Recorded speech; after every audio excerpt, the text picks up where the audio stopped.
শুভেচ্ছা। কাটোয়া মহকুমায় আঙ্গারপুর গ্রামে আপনারা জগৎমাতার আরাধনায় ব্রতী হয়ে মাতৃবন্দনা স্মারক পত্রিকা প্রকাশ করবেন জেনে আনন্দিত হলাম।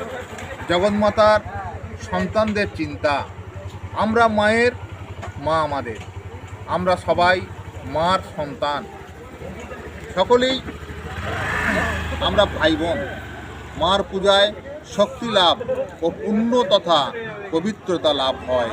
এমন একটি কাজ যা আমাদের পবিত্রতায় ভূষিত করে। আমরা উদার হই, সব দুর্বলতা ও কাপুরুষতা, হিংসা, দেশ, কাম, ক্রোধ, লোভ থেকে মুক্ত হই। প্রতিটি ভারতবাসীর নিরন্তর প্রার্থনা হোক, মা আমাদের দুর্বলতা, কাপুরুষতা নিঃশেষে দূর করো, আমাদের মানুষ করো, আপনাদের মাতৃবন্দনা সার্থক হোক, কর্মের মাধ্যমে প্রকটিত হোক বিশ্ব ভ্রাতৃত্ব বোধ। স্বামী দিব্যানন্দ মহারাজ, সম্পাদক বেলুর মঠ।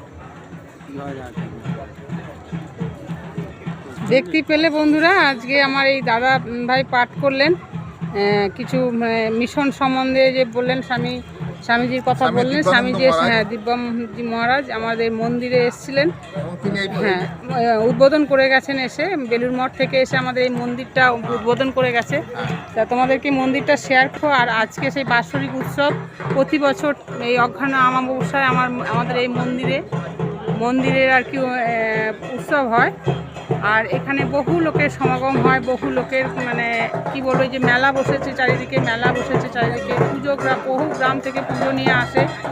আর এখানে দেখতেই পাচ্ছ, আর মন্দিরে বহু ভক্ত এখনও ঠিক পৌঁছায়নি, এসে এখনও আস্তে আস্তে আসা শুরু করেছে। আর এই যে দেখাবো, আমাদের বাড়িটা এতটাই আছে, ভালো লাগছে। ঠিক আছে, পরে দেখা।